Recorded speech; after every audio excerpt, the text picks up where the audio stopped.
Bonjour la team, j'espère que vous allez bien. Aujourd'hui les amis, nous allons parler de l'incroyable The Flash, dernier film qui clôture le DCU. Alors, c'est de l'ironie. Si vous avez raté ma vidéo critique, je vous invite à aller la voir en cliquant sur le bouton en haut à droite. Bon, en résumé, comment clôturer de la pire manière possible un univers qui était très intéressant. Voilà, c'est triste. Mais ce qui est encore plus triste, c'est que il faut savoir que le film se base sur ce comics, Flashpoint, qui est une œuvre masterclass, on peut le dire.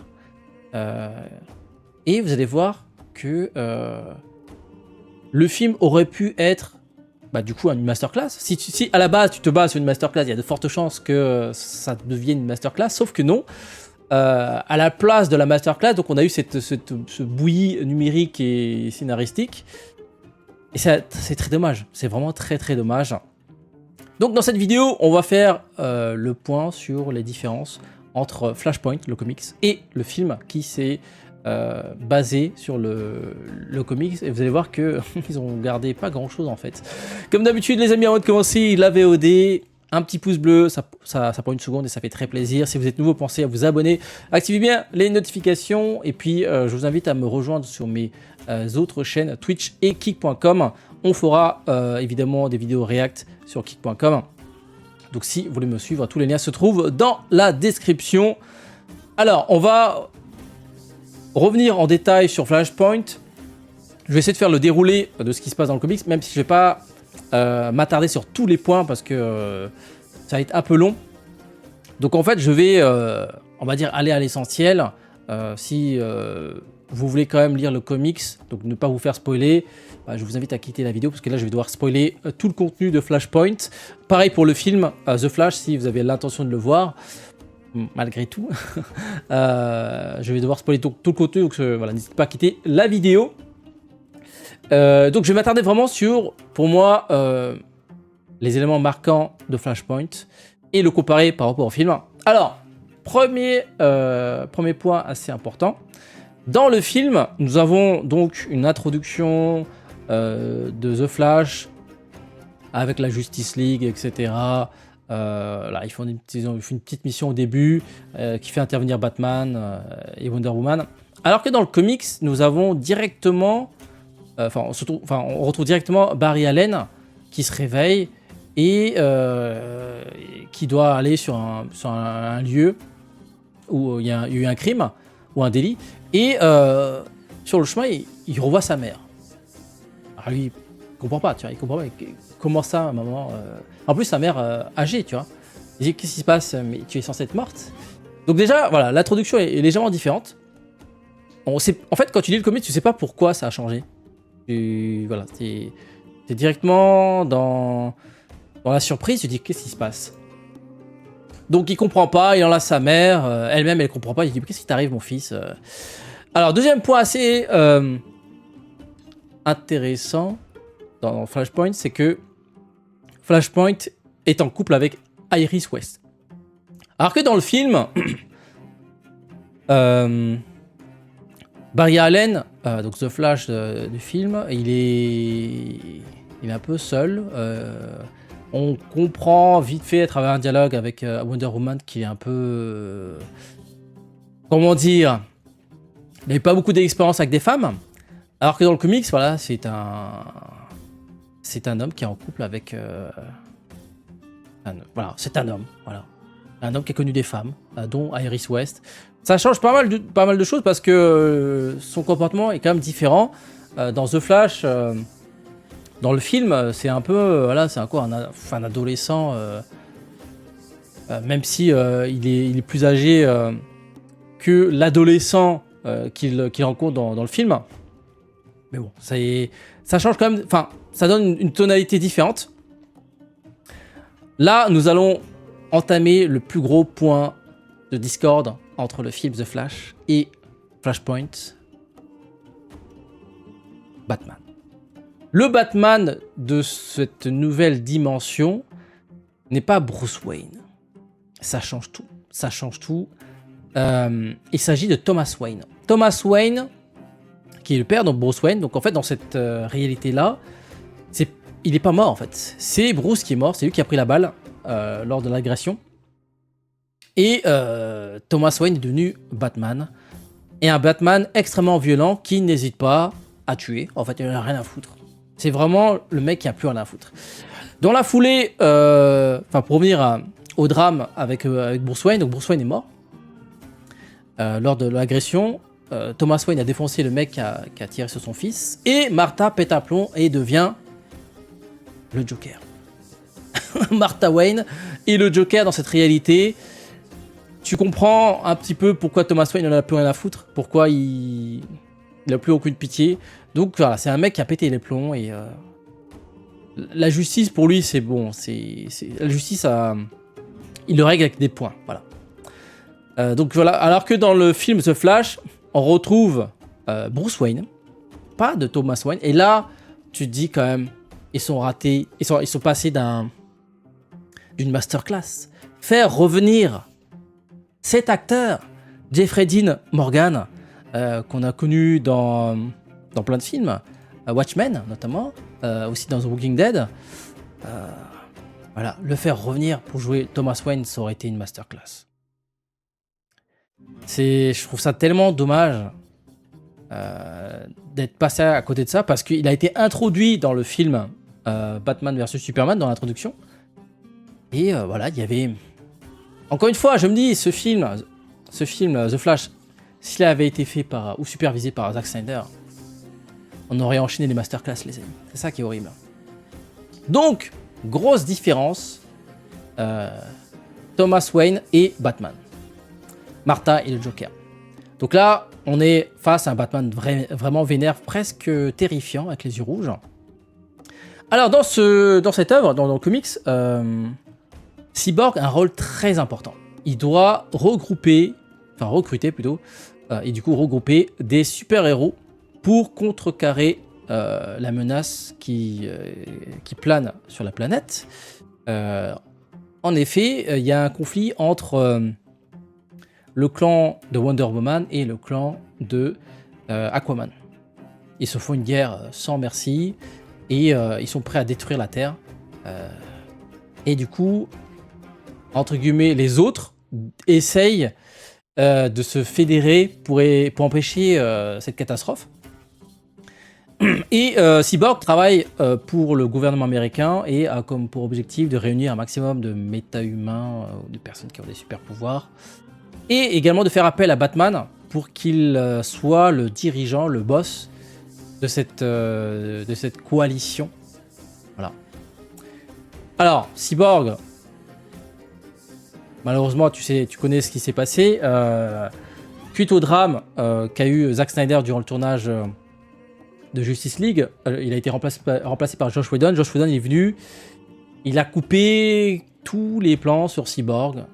Cyborg dans la version Justice League, Justice League, la fameuse Justice League, c'est juste un figurant, voilà. Alors qu'il a un rôle assez important, déjà dans le film Justice League version Zack Snyder, mais également dans Flashpoint, parce qu'il fait partie intégrante de l'histoire, donc sans lui, il n'y a pas de Flashpoint en fait.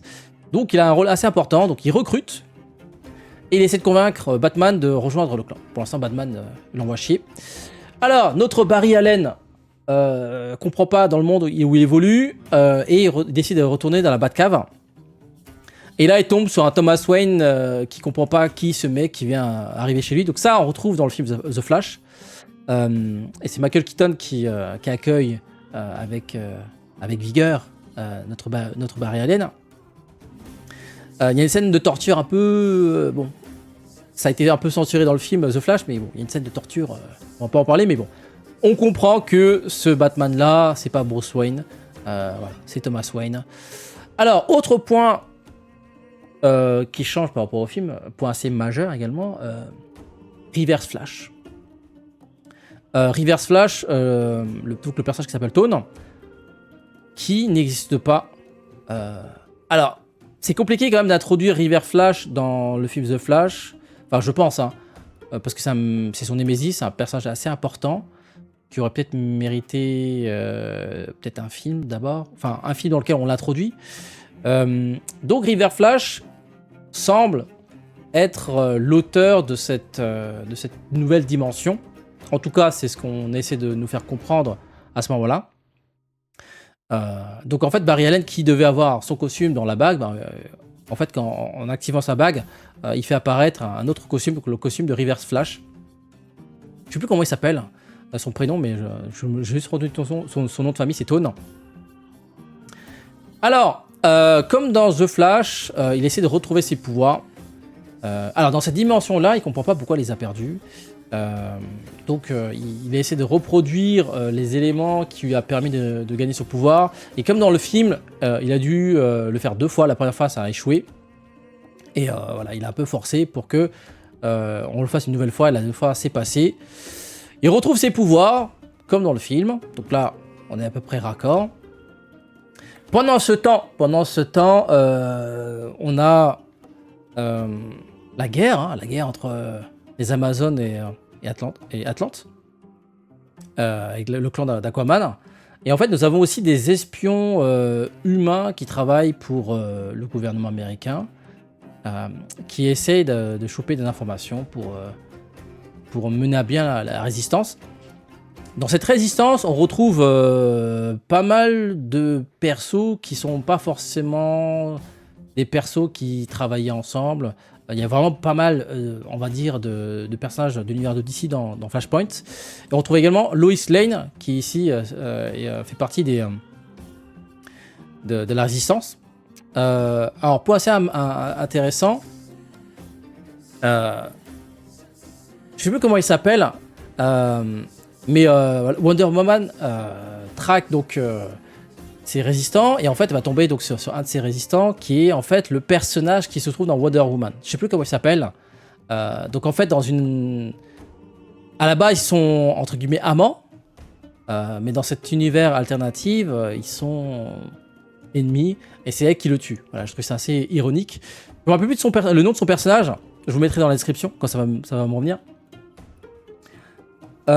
Alors, pendant ce temps, maintenant que Flash a retrouvé ses pouvoirs, ils sont allés voir Cyborg. Et en fait, Batman lui a proposé un deal. Il a dit: ok, je veux bien rejoindre ton crew, mais en contrepartie, on doit aller chercher un extraterrestre. L'extraterrestre, c'est Superman. Alors, l'idée vient de Flash. Comme dans le film, voilà, il dit voilà, il y a un personnage qui pourrait bien nous aider, c'est Superman. Parce qu'il était moins fort que normalement, voilà, il gère tout. Sauf que Superman, dans cet univers alternatif, il a été capturé, enfermé, et ils ont fait des tests sur lui. Alors, on retrouve également cette idée dans le film The Flash, sauf que, évidemment, ils ont remplacé Superman par Supergirl. Je pense pour une question de... Ils ne voulaient pas refaire un casting pour le Superman, sachant que voilà, Superman Legacy était en route.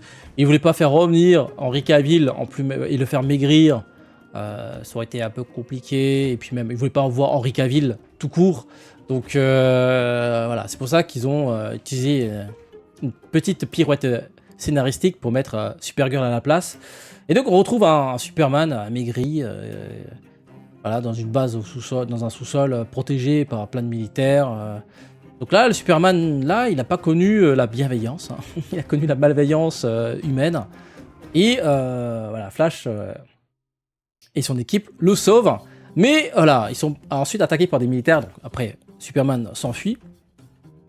On retrouve désormais toute l'équipe avec Batman qui gère donc cette coalition de super-héros. Alors, coalition de super-héros, c'est oui et non, parce que il y a de tout en fait. Il y a l'enchantresse là en vert. Donc il y a des gentils et des méchants qui sont obligés de travailler ensemble dans cet univers-là. Je trouve ça intéressant. Donc en fait, en vrai, Flashpoint, c'est une œuvre extrêmement ambitieuse. Il y a plein de personnages de l'univers de DC qui se retrouvent mélangés. Et aussi Deathstroke, bon j'en ai pas parlé, mais voilà, il intervient également dans le comics, même si bon, il n'intervient pas très longtemps. Mais voilà, les ennemis et alliés sont mélangés, et du coup ça fait c'est intéressant. Voilà, des coalitions de circonstances, on va dire. Alors, Aquaman et Wonder Woman, pourquoi ils se détestent? En fait, dans le film The Flash, le danger vient de Zod. Zod qui arrive sur Terre, qui voilà, son objectif c'est de recréer son truc là. Et du coup, bah, la Terre va être pulvérisée. C'est ça son projet. Alors que dans le comics The Flashpoint, ce qui génère, le danger qui comment dire, qui risque, on va dire, de détruire l'humanité, c'est le conflit Aquaman avec Wonder Woman. Alors le conflit, ça vient, enfin c'est assez, il s'y passe pas mal de choses. En gros, les deux clans devaient faire une alliance pour, on va dire, pour faire une coalition de paix. Voilà, c'est ça un peu l'objectif. C'est genre, voilà, Aquaman et Wonder Woman se marient ensemble et du coup, voilà, les deux peuples ne vont pas s'attaquer. Sauf que Aquaman est amoureux de Mera et Mera n'est pas contente que Wonder Woman et Aquaman couchent ensemble. Voilà. Je résume. Et du coup, Mera tente d'assassiner Wonder Woman. Sauf que Wonder Woman, bon, elle a soulevé. Et il lui a tranché la tête. À ce moment-là, bah, évidemment, Aquaman n'est pas content. Il a dit quoi? Qu'est-ce qui se passe? Mera, on lui a tranché la tête et c'est Wonder Woman. Bah, du coup, Vendetta. Du coup, voilà, ils ont lancé une guerre contre les Amazones. Et ils sont prêts à tout. Quitte à faire couler à la Grande-Bretagne. En tout cas, c'est son projet. Et de tuer du coup les Amazones qui s'y abritaient. Sauf que dans son projet de faire couler la Grande-Bretagne, ça allait créer d'autres cataclysmes et l'humanité est en danger en fait, en gros. D'ailleurs, je vous invite à plutôt aller voir le film d'animation Flashpoint Paradox, qui s'inspire fortement, enfin qui est vraiment l'adaptation quasiment littérale de Flashpoint, avec quelques ajouts. Et ces ajouts permettent de mieux comprendre certaines choses. Voilà, enfin, c'est mon point de vue. Donc, je vous invite à aller voir le film d'animation qui dure 1h30. Vous pouvez le trouver sur le Pass Warner sur Prime Video. Et je le trouve plus complet parce qu'en fait, dans le comics, il y a quand même 2-3 ellipses. Ils te font comprendre des choses sans les montrer, alors que dans le comics, ils te montrent plus de choses. Voilà. Ensuite, pour revenir à nos moutons, donc voilà, le conflit Aquaman-Wonder Woman. Déjà, ça c'est hyper intéressant. Le fait que deux alliés se retrouvent ennemis et ils se battent à fond, quoi. Ils envoient chacun leur armée et ça crée évidemment un déséquilibre dans le monde. Et c'est à travers leur conflit que l'humanité est en danger. Voilà. Parce qu'ils sont prêts à tout faire péter en fait. Donc les super-héros arrivent et là, Reverse Flash intervient. Et on apprend à travers lui que le monde dans lequel ils évoluent, donc ce monde alternatif, n'est pas c'est pas à cause de lui que ce monde existe, mais c'est à cause de Flash qui est revenu dans le passé, qui a sauvé sa mère et qui a engendré tous ces événements. Voilà, c'est lui qui explique tout ça à Flash, qui comprend pas, il dit ah bon. Alors The Flash affronte River Flash, mais bon, vu que comment dire, River Flash a de l'avance sur lui. Il arrive à le neutraliser lui et Batman assez rapidement. Sauf qu'à un moment donné, il est un peu prétentieux. Il oublie d'achever Batman et Batman, surtout Thomas Wayne, il en a rien à foutre. Thomas Wayne, il tue. Donc voilà, un coup de couteau par derrière, un coup d'épée par derrière. Alors, si on compare par rapport au film, évidemment, il n'y a pas de Reverse Flash. Le conflit Aquaman-Wonder Woman n'existe pas. On a un combat entre Supergirl et Zod. On retrouve cette idée de cataclysme, de fin du monde, enfin fin de l'humanité plutôt. Mais le conflit présenté dans Flashpoint est beaucoup plus intéressant. Imagine des rangées, Wonder Woman et Aquaman qui lèvent leur armée, qui s'affrontent. Imagine les plans qu'on aurait pu avoir avec une mise en scène à la Zack Snyder. Un peu comme dans la scène dans la Justice League de Zack Snyder, lorsqu'ils affrontaient Darkseid et son armée. Là, on aurait pu avoir vraiment des jolis plans. River Flash, ce qu'il annonce à Flash est assez intéressant également. Parce qu'en fait, là, c'est à ce moment-là qu'on comprend que si l'univers alternatif dans lequel ils évoluent actuellement est aussi, comment dire, sombre, c'est à cause de Flash, en fait. Alors que dans le film, on sait que c'est lui qui allait dans le passé, qui a changé un truc et qui a généré tous les changements qui ont suivi. Donc déjà, la narration, elle est quand même bien différente. Bon, là, à la fin du conflit, on arrive, on voit que Superman, je sais pas pour quelle raison, il décide de revenir pour intervenir. Parce qu'en fait, il s'était enfui lorsque Flash et Batman et Cyborg l'ont sauvé. Bon, il a pris peur, hein, et en fait, il découvrait ses pouvoirs. Et la première fois, il voyait le soleil, donc il retrouvait ses pouvoirs, et il a commencé à tirer des lasers dans tous les sens, et puis il s'est enfui. Et là, il revient, et il affronte Aquaman et Wonder Man, il les neutralise rapidement.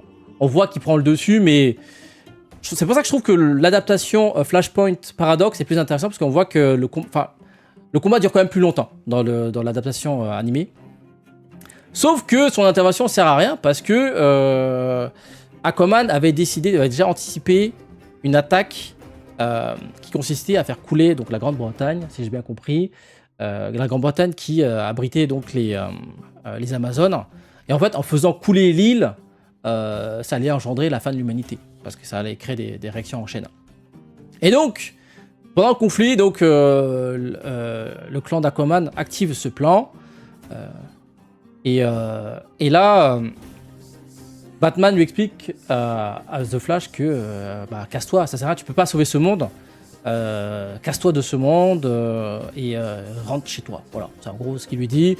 Et il lui donne une lettre qu'il a envie de faire lire à son fils. Alors, chose qui est assez intéressante, j'ai oublié d'en parler. Pourquoi Batman aide The Flash dans le film? C'est que The Flash lui explique que dans son monde à lui, Bruce Wayne est vivant et Thomas Wayne est mort. Donc lui, il est mort. Et en fait, ça l'a touché. Parce que dis-toi que Thomas Wayne, c'est un mec qui a tout perdu, il en a plus rien à foutre. Et vraiment, je crois qu'il est le mec, il est alcoolique, il n'arrête pas de boire, il est hyper violent. Vraiment, il a perdu sa femme et son fils. Pour lui, c'est horrible, tu vois. Il aurait préféré mourir, tu vois. Et quand Flash lui dit que dans son monde à lui, Bruce Wayne était encore en vie, ça l'a félicite. Il lui dit, ok, d'accord, je suis prêt à t'aider pour... il fait tout pour son fils. En fait. Il dit, moi, tu sais quoi, oublie-moi, oublie ce monde, sauve ton univers. Et moi, je veux juste que mon fils soit vivant, tu vois. Je trouve cette scène hyper belle. Et tu dis, mais pourquoi on n'a pas eu ça dans le film, hein, avec Jeffrey Dean Morgan. Une scène comme ça, avec l'acteur, avec l'émotion qu'il aurait pu véhiculer. Avec, tu vois, imagine la fin, tu vois, ça pète dans tous les sens. The Flash qui essaie de sauver quand même ce monde. Parce qu'il dit, en fait, il aurait pu partir depuis le début, en fait. Il a le pouvoir, il a retrouvé ses pouvoirs, donc il aurait pu quitter ce monde.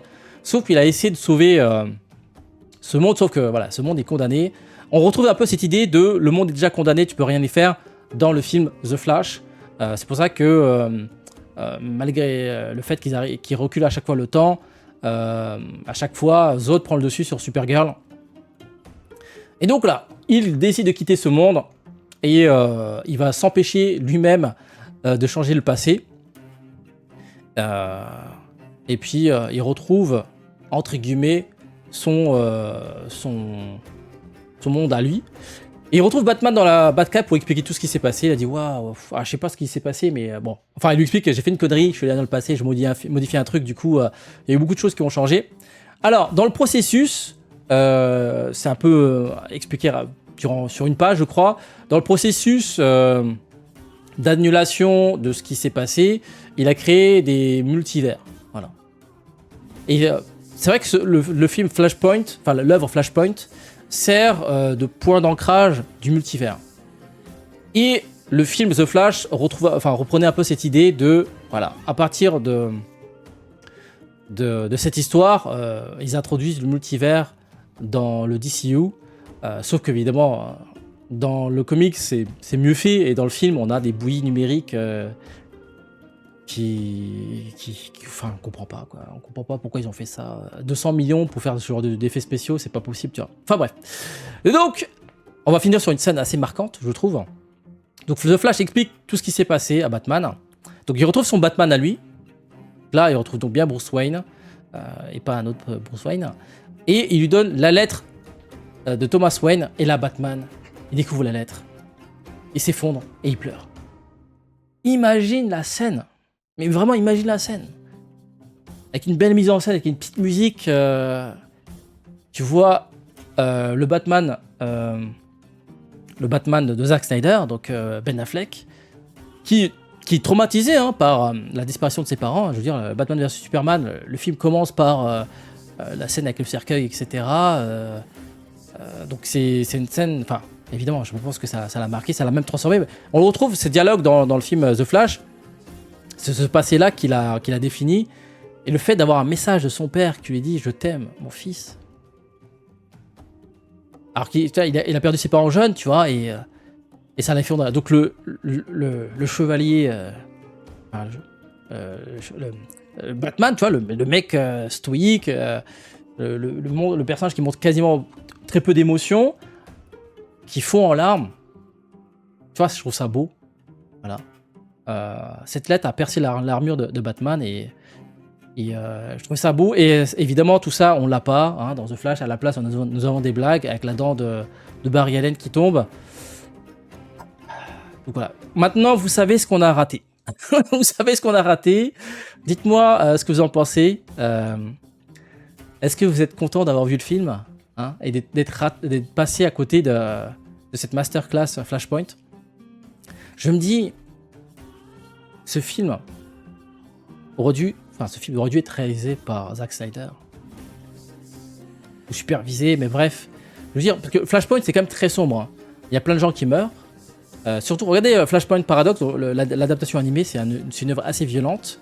Quand même beaucoup de gens qui meurent, c'est assez graphique. Et puis Thomas Wayne, bon voilà, il est sans pitié. Et on est passé vraiment d'une œuvre assez importante, et on se retrouve avec un truc rempli de vannes flinguées, quoi, des vannes pour adolescents. On a pu avoir vraiment des scènes magnifiques, avec beaucoup d'émotions. Et je trouve qu'on est passé complètement à côté de Flashpoint. Tout ce qui a été gardé, pour moi, dans The Flash, c'est la mise en place du multivers. Voilà, pour moi, c'est...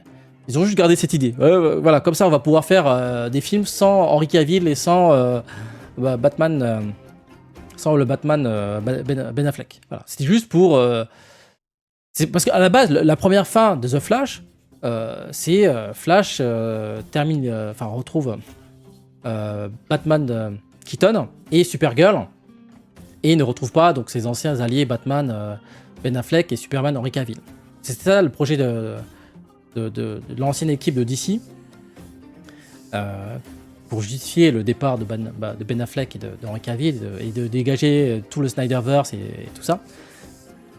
Mais voilà, je trouve que c'est très très mal utilisé. Ils auraient pu l'utiliser d'une meilleure manière pour introduire une multivers, faire en sorte que l'univers de Zack Snyder continue, tout en proposant des mondes alternatifs. Un monde où Martha Wayne est le Joker, on aurait pu avoir un spin-off sur elle, interprété donc par l'actrice, comment il s'appelle, Lauren Cohan, pardon.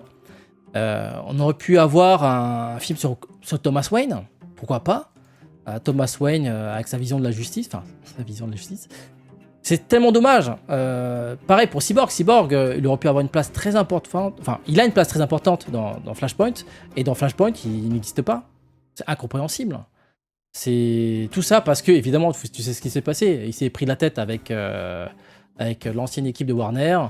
Parce que, évidemment, je comprends, le mec qui a tourné un film, il a été coupé au montage. Le mec, il a travaillé, il s'est baladé avec plein de capteurs sur le corps, et au final, au cinéma, ils ont gardé 2-3 scènes, alors que tu vois l'importance qu'il a dans le film de Zack Snyder, dans la vraie version de Justice League, tu dis, ah ouais, mais sans lui, il n'y a pas de film, en fait. Donc voilà, les amis, je trouve ça tellement dommage. Encore un gros raté. C'est pour ça que les fans ne sont pas allés voir le film. Ils se sont dit, mais qu'est-ce que c'est que ce truc là? Ça s'inspire de Flashpoint, même dans les interviews, ils disent, ouais, ça s'inspire de Flashpoint, ils ont rien gardé. Enfin, tout ce qui était bien, ils l'ont pas gardé. Voilà. Thomas Wayne, c'était une pure idée, ça, Thomas Wayne. C'était une pure idée.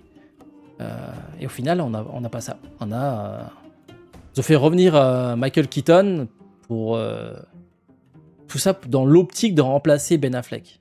Voilà. C'est trop dommage. Donc dites-moi ce que vous en pensez. Cette adaptation foireuse de Flashpoint. C'est pour ça que moi vraiment je vous invite, hein, si vous voulez voir une bonne adaptation de Flashpoint, allez voir le film animé Flashpoint Paradox, qui est très très bon. Même s'il y a quand même quelques modifications, par exemple Barry Allen n'a pas de père dans ce film, Flashpoint Paradox, alors que dans le film et dans Flashpoint il a un père. Alors, dernier petit point également pour finir, dans le film The Flash, Barry Allen c'est un bouffon, alors que dans Flashpoint, le comics et dans l'adaptation animée Flashpoint Paradox, Barry Allen est respecté par les autres alliés, par ses alliés de la Justice League. C'est un mec qui est respecté en fait. Je veux dire, à la fin, quand il va voir Batman, ils se parlent d'homme à homme, ils sont égaux, tu vois. C'est pas un bouffon qui a pas d'amis, qui a pas de copine. C'est-à-dire là, c'est pas ce Barry Allen quoi. Dans l'adaptation Flashpoint, les super-héros sont prêts à tout pour le sauver. Bon, il y a une scène, vous verrez, mais parce qu'ils le respectent. Ils disent voilà, c'est un allié, on veut pas le perdre. Ça, c'est, je comprends pas leur projet en fait. Vraiment, je comprends pas. À quel moment tu dis en voyant ce film, tu vois, on a fait un bon travail. Ouais, c'est bien. 200 millions de dollars, c'est bien. Franchement, les fans vont être là, les fans vont kiffer. Bah non. Quand tu craches à la gueule sur les fans, ils vont pas kiffer. Maintenant, on connaît les chiffres, hein, le film est en train de flopper, donc je veux dire, il n'y a pas de fumée sans feu. Tu craches sur la gueule des fans, bah, les fans, ils aiment pas, voilà, tout simplement. Ils vont pas voir le film plusieurs fois, voilà. Et ils vont pas voir le film tout court aussi. Bon, allez, sur ce, passez une bonne journée, le petit pouce bleu soutien, le petit abonnement sur YouTube, et n'hésitez pas à me suivre sur mes réseaux sociaux, kick.com et Twitch. Je vous ferai un live prochainement sur YouTube, donc activez les notifications, et on en parlera de tout ça. Sur ce, à très bientôt. Ciao, ciao.